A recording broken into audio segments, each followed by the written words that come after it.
Olá pessoal, tudo bem? Mais um vídeo aqui no canal Pensando Sociologicamente. Nesse vídeo, eu, professor Miro Santos, vou comentar um pouquinho sobre uma publicação, lá do Intervoz, aquele coletivo de comunicação social, que ela vai tratar um pouquinho sobre os ataques à imprensa, sobretudo nesse período aí de campanha eleitoral, feito por alguns grupos, algumas pessoas e também por candidatos. É muito ruim esse tipo de performance porque a gente já conhece muito bem o que está acontecendo no meio digital, né? Desinformação, fake news, discurso de ódio, um baita retrocesso em relação à comunicação, que ela é feita de maneira muito rasa, muito baixa, e nos deixa aí muito atentos. É preciso estar muito antenado, de orelha em pé com o que está acontecendo, tá bom? Vem comigo, eu vou comentar um pouquinho e mostrar esse relatório.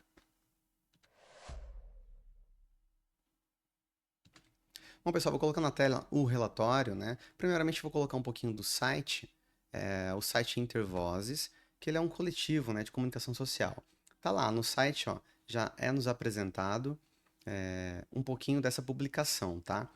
Ataques à imprensa se banalizam no início da campanha eleitoral de 2024. Então, eu vou subir um pouquinho. Quem que é o Intervoz? O Intervoz é um coletivo, né, que luta pelo direito à comunicação, à liberdade de expressão, por uma mídia democrática e uma internet livre e plural, para que todas as pessoas, sotaques, raças, religiões e ideias possam ser ouvidas e respeitadas. Participe dessa luta. Bom, essa publicação é de 9 de setembro. Eles vão falar o seguinte, ó, o monitoramento das redes sociais, o X, né, que é o antigo Twitter, e também o Instagram, nas duas primeiras semanas da campanha eleitoral brasileira, mostram um quadro de disseminação e banalização de ataques a jornalistas e meios de comunicação em todo o país. Só na plataforma X, antes do seu bloqueio, entre 15 de agosto até o início da campanha 28 de agosto, mais de 30 mil postagens ofensivas ou associadas a discursos depreciativos contra a imprensa foram publicadas. É muito ruim, muito ruim. Então a gente percebe o que, né, gente?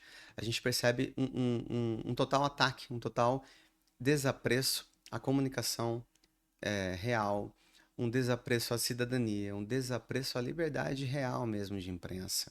A liberdade das pessoas comunicarem de uma maneira efetiva, com argumentos, com lógica e, acima de tudo, com respeito. Então a gente percebe, a gente for dar uma olhada, né, no que está sendo publicado sobre isso, há muito material, há muita pesquisa. Lembra aquele camarada, né, Byung-Chul Han, aquele filósofo, né, sul-coreano, radicado também na Alemanha, que escreveu um livro muito famoso, Sociedade do Cansaço. Ele escreveu um livro também chamado Infocracia. Nele ele vai falar, ó, a gente está em outro momento, a gente está em um momento aí realmente da era da informação, que traz um mau presságio. Por quê? Porque esse momento ele vai estimular aquilo que é imagem, o imagético, a performance, e vai deixar de lado a argumentação. Só que, se fosse só isso, beleza, mas é um novo aparato de dominação. Lembra as teorias do Michel Foucault? Que ele estava discorrendo sobre a modernidade, o aspecto disciplinar da modernidade. Antes, lá no período, né, antes pré-moderno, você tinha aquela dominação teatral, a dominação pela pujança, né, dos dominadores, que tinham um olhar muito sofisticado, muito ligado à supremacia. Aí vem depois, né, a dominação micro, né, da microfísica, né, dos processos disciplinares, dos processos que são capilarizados por todas as pessoas, que há um controle dos corpos. Então, a biopolítica, né, a política dos corpos, que de certa forma havia um controle muito efetivo. Quem lê o livro, né, eu tenho na minha estante aquele livro de cabeceira, 1984, né, de George Orwell, sabe muito bem do que eu estou falando, que é aquele controle mesmo efetivo, aquele Big Brother que está sempre te olhando, sempre atento ao que você está ou não fazendo, para que você entre nos eixos, entre na situação daquele tipo de política, daquele poder que é defendido e difundido. Bom, o Byung-Chul Han, ele vai falar, nesse livro que eu falei, né, Infocracia, ele vai falar, ó, a gente está em outra era. Não é mais aquele processo disciplinador, é um processo da era da informação, da era midiática, é, mediada ali pelos as ferramentas digitais, as plataformas, as redes sociais, etc e tal. Só que é um problema. Esse período, ele parece ser, ele macula, ele mascara, ele parece ser algo maculado, né? Algo muito bom e efetivo que traz a liberdade para nós. Entretanto, é muito ao contrário.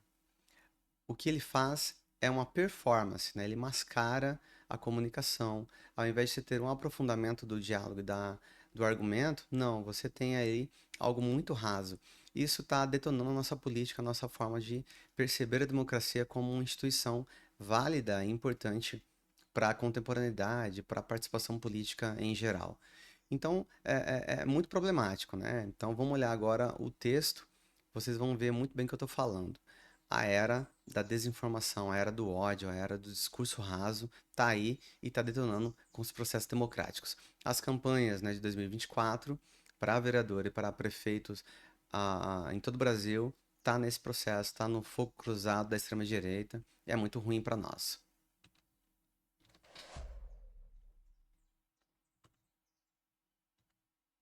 Bom, pessoal, ó, agora eu vou ver o documento para vocês terem uma noção do que eu estou falando, tá? Então, assim, esse monitoramento ele resultou em um relatório que está aqui, ó. A página é intervozes.org.br.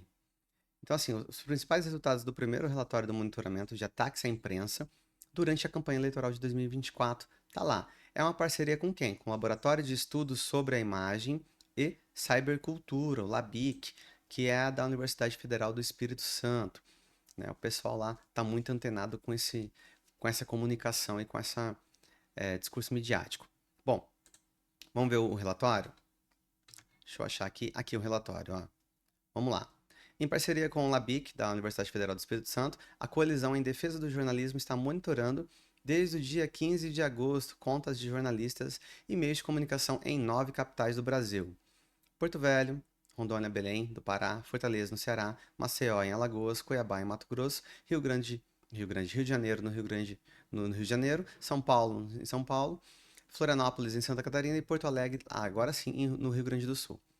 Nas plataformas das redes sociais do Instagram e do X, né, do antigo Twitter.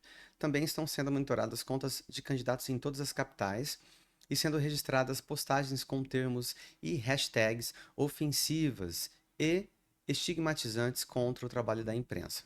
Então, assim, é bom estar ligado, é bom ter esses grupos de estudos, esses institutos de pesquisa e esse coletivo, no caso o Intervoz, fazendo essa publicação para que a gente possa ter acesso ao resultado e como se dá a política atual rasa, com ataques a todo momento, seja de candidatos, seja de defensores e de pessoas que estão ali muito próximas a alguns candidatos, tá?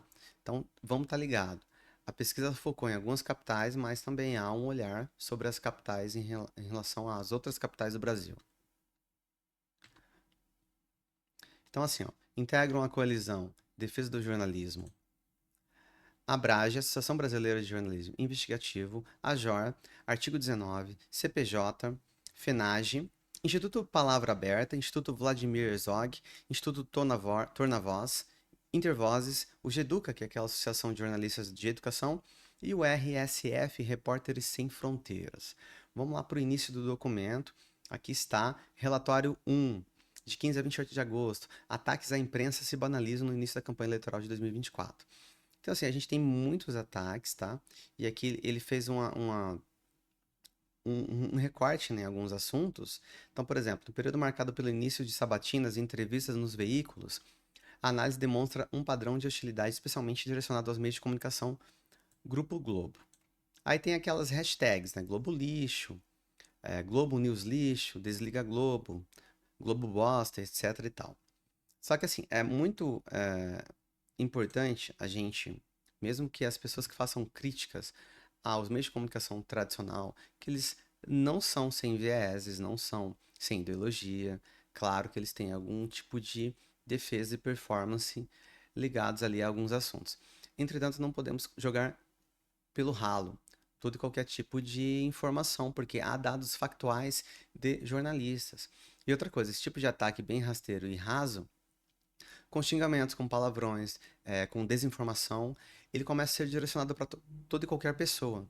Então é muito bom a gente estar atento, porque aquele ataque que é direcionado à Globo, ele também será direcionado aos partidos, também será direcionado às pessoas críticas, aos universitários, aos professores. Então, assim, é muito bom estar ligado e defender a liberdade de imprensa real, né? As pessoas têm liberdade mesmo de defender e difundir argumentos contra os ataques rasos.